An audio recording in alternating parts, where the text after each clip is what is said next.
If you play golf or even just know someone who does, you've probably heard the term handicap or handicap index. It's one of the most confusing numbers in the game and probably the most important, and here's how it works. Every set of tees on every course is given what's called a course rating and a bogey rating, which we'll show on this chart. The course rating is what a scratch golfer or someone with a 0 handicap index would shoot when playing well, and a bogey rating is the same but for a bogey golfer, someone with around a 20 handicap. For example, these two courses down here are both par 72s, but the red one has a course rating of 72.4 and the blue one at 68.8. Then over on the right are the bogey ratings, so 99.2 for red and 91.1 for blue. For each color, the gap between those two numbers, so the slope of these two lines, is what's called the slope rating. This number is important because it assesses how much harder a course gets as your skill level drops, and it comes down to length and how punishing the obstacles are. Take that red course, which has long carries over water, deep bunkers, fast sloping greens, and nasty rough. A great golfer will handle that pretty easily, but the rest of us won't, so the gap widens and the line steepens to a hefty 144 slope rating. The blue course, on the other hand, is wide open with big flat greens, and misses barely cost anyone, so the gap stays small and it lands at a more manageable 120 slope. Now say you shoot at 85 at both of these courses, and each 85 drops into this equation here on the right, along with the course rating, the slope rating, and the playing conditions calculation, which adjusts for days when scoring is abnormal, like nasty weather or difficult course setup. After all this math, what comes out on the other end is called a score differential,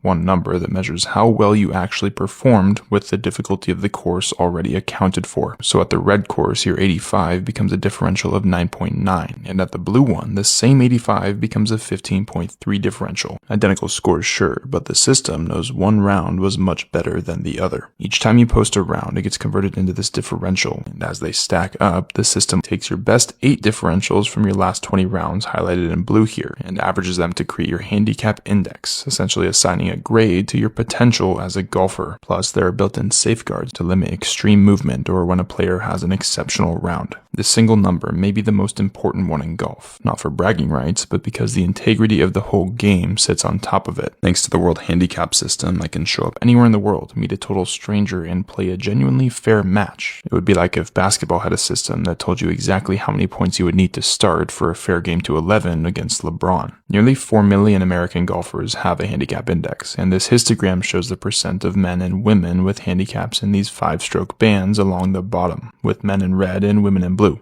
You can see how it's all distributed, and the average man is at a 14.0 handicap index and the average woman at a 28.8. Every golfer, from beginner to a plus handicap, can carry this number, and it doesn't judge you, it just measures you. And that's the handicap system, the quiet machine that's keeping golf fair.